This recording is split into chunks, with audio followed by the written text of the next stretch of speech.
Howdy y'all. How are y'all doing today? I'm doing good. I've had a busy day and it's not even half over yet. I'm having a good day. So I went and voted. I got my little sticker and I got a free stylus out of the deal. I went up today. My son, since he's just recently bought his house, he hasn't changed his address and everything yet, so he was going to vote here in our district. So my husband and I met him up at the polling place, which is a local church. And we went in and voted, and it was just fine. There was almost no one there. I didn't have to wait on anybody except the people I was with. And so we went in and we gave our name, showed our ID and gave our name. And then everything was like really in compliance with social distancing. Everybody was behind their little face shield and they had a little plastic thing and they didn't touch my ID.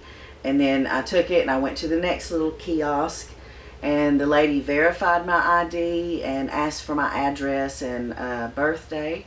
And then she printed out my ballot and actually the ballot just printed out there for me, and I took it and I took this little stylus. And another lady escorted me to my voting booth. And so I made my selection. I put my little ballot in there and made my selections, and it printed. And we didn't just vote for president. We voted for lots of things. There were several bills that were up. I think there were 4 bills that were up, and the other stuff for our state.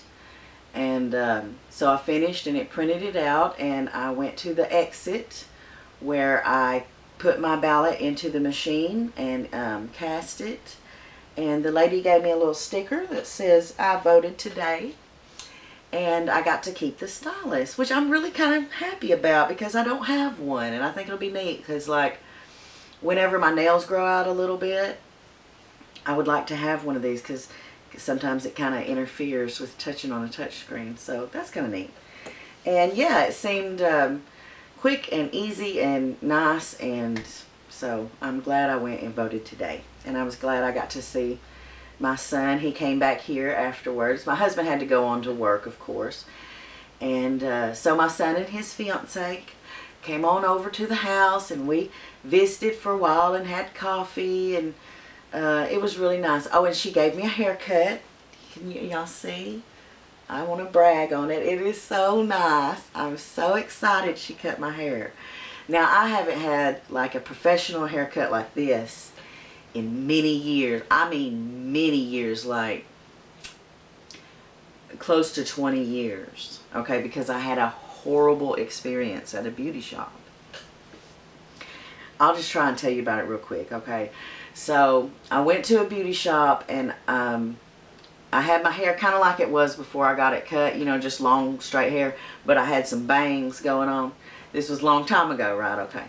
So I told him I wanted my hair cut, like a little shorter than shoulder length, and I'd like some highlights. I wanted a few highlights in it, and maybe like some body, like a really big loose perm, so it kind of flip around a little bit, just a little bit, nothing tight. Okay, so I come out of there with a blonde afro.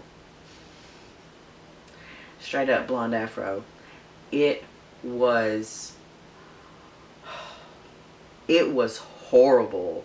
And I had to like wear hats and scarves and stuff for the better part of a year before I grew out enough where I could cut that off of my head.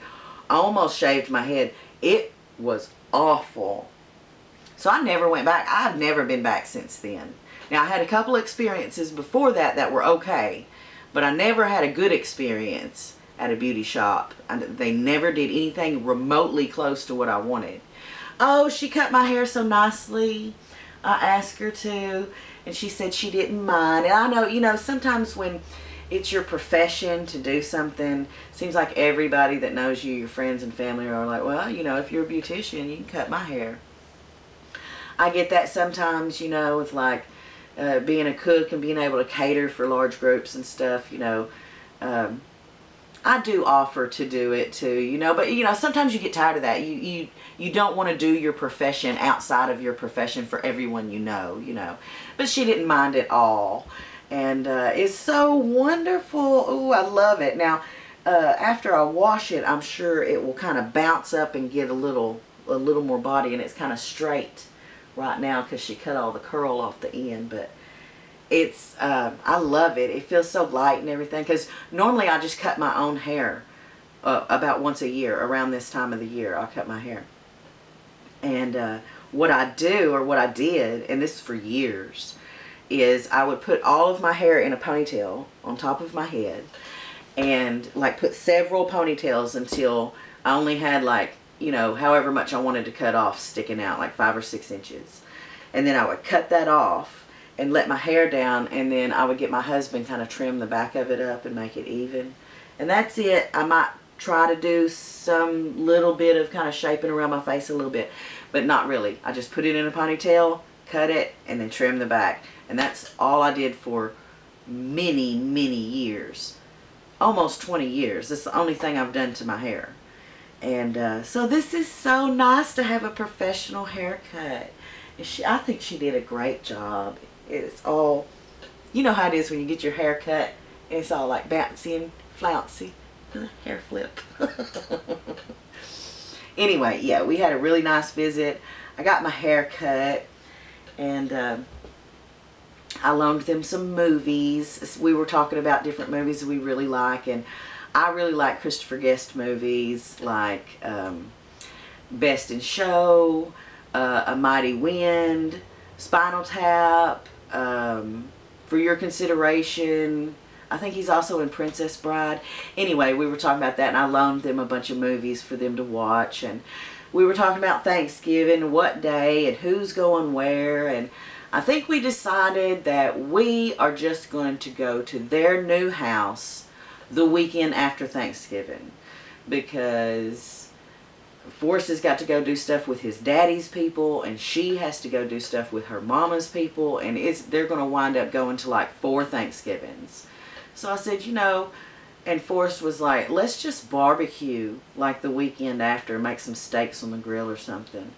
And I said, yeah, you know, that really sounds good, because you get tired of like chicken and dressing after, you know, going to like several family dinners. I remember doing that, like when, you know, you got to go by all the different grandparents. When you're a young couple, you wind up having like 4 family gatherings, and that's a lot of chicken and dressing. Or turkey and dressing.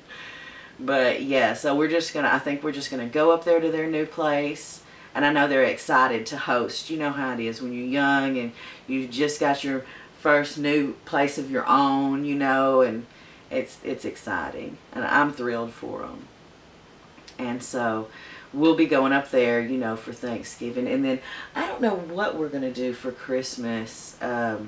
Again, me and my husband are real flexible. We're not having to, you know, shuffle around several different gatherings that we have to go to. So we're just able to do whatever we need to do to kind of suit their schedule. So it'll probably be, you know, later on Christmas Day possibly, or something like that, like after they've already gone around to everybody else's. But that's okay, you know, I don't mind it. I never have been a real stickler for doing things like on the day.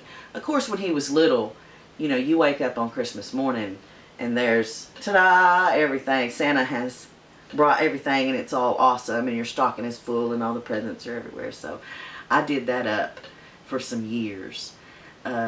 That was really fun to me, to do the Christmas morning thing. But other than that, you know, I'm not really a stickler of, you know, it's got to be on the birthday or on the anniversary or Thanksgiving Day. We're going to be, you know, just as if we get together and have a nice time somewhere around that time, I'm very happy. It does not have to be on the day. So I'm kind of open for Christmas. Now I'm thinking about a Christmas tree with 5 cats. What I have done up to this point is I have an old scraggly Christmas tree that I've had for years and years. And I'm not worried about them tearing it up, because it's not worth anything. You know what I mean? I bought it for $10, probably, I don't know, like 10 or 15 years ago. More than that. A long time ago. At least 10 years ago, possibly more. Anyway, so I've definitely got my use out of it. I got it on an after Christmas sale at the dollar store for $10. And anyway, I put it together every year. And when I put, so it's all kind of skinny and scraggly. When I put the garland around it, as I'm putting it around it, I wrap the garland, you know, around the limbs. So you can't just pull it off the tree. It's kind of attached every, you know, 6 or 8 inches. I'll put it around one of the limbs. And then when it's time for ornaments, of course I put the lights on first, you know. And then when it's time for ornaments, and I do the lights the same way as the garland, you know, I wrap them around the limbs every so often, so you can't just pull it off of there. And the ornaments are all plastic, and I have secured the little topper onto there with like some glue, or either make sure it's on there real good and put a little piece of tape on there or something, and secured the ornament. And then instead of just hooks, I usually have like bread twisties, and I'll put the bread twisty and I'll twist it round and round, and you know, do it really very secure onto the tree limb. Now, after I have prepared this tree like this, you can pretty much pick it up and shake it and nothing's really going to happen. I mean, it is secure. It is on there. The star will fall off, of course, and you know, it'll get all joggled around. Maybe something will fall off, but the cats have never destroyed it. Once I started doing it like that, the cats have never destroyed it. But these boys, y'all, these boys, I think they're resting up for the next assault, probably in that tunnel. Anyway, I think they could tear up a steel block. And normally I put my Christmas tree where that cat tree is. And now I can't do that. I can't replace their climbing tree with a Christmas tree. It will be asking them to climb it, right? So I'm going to have to put it over there at that other window in the other part of the room, or possibly over by the reading corner. I'm not sure yet. But I can't put it right there in that double window like I always do. Anyway, so I am going to put up a tree in my traditional way, like securing it really good. And I was thinking I may even go through there with some little twist ties, or possibly a little twine or something, and like secure things a little better, make sure that the limbs of the tree won't come off. And anyway, I'm going to try and make a super duper tree that they can't easily tear up, because I feel like they're going to knock it down and they're going to play with it. But I just hope it doesn't just fall completely apart, because if I have to put it together very many times, I don't want it anymore. Anyway, so I'm going to do that in the next couple weeks. I like to have the tree up for a while. I used to always wait until the day after Thanksgiving. That's like how I was raised. My mom told me, oh, you're not supposed to put the tree up until after Thanksgiving. And but I like it. I want to put it up sometime in November. I'll probably put it up in the next week or so, maybe sooner. I don't know. But I like to see it. But I'm worried them boys are going to attack it and tear it up. I'm not worried that I'm going to lose anything of value, because I don't think they can actually tear up those plastic ornaments in that old tree. I don't think they can do anything to it.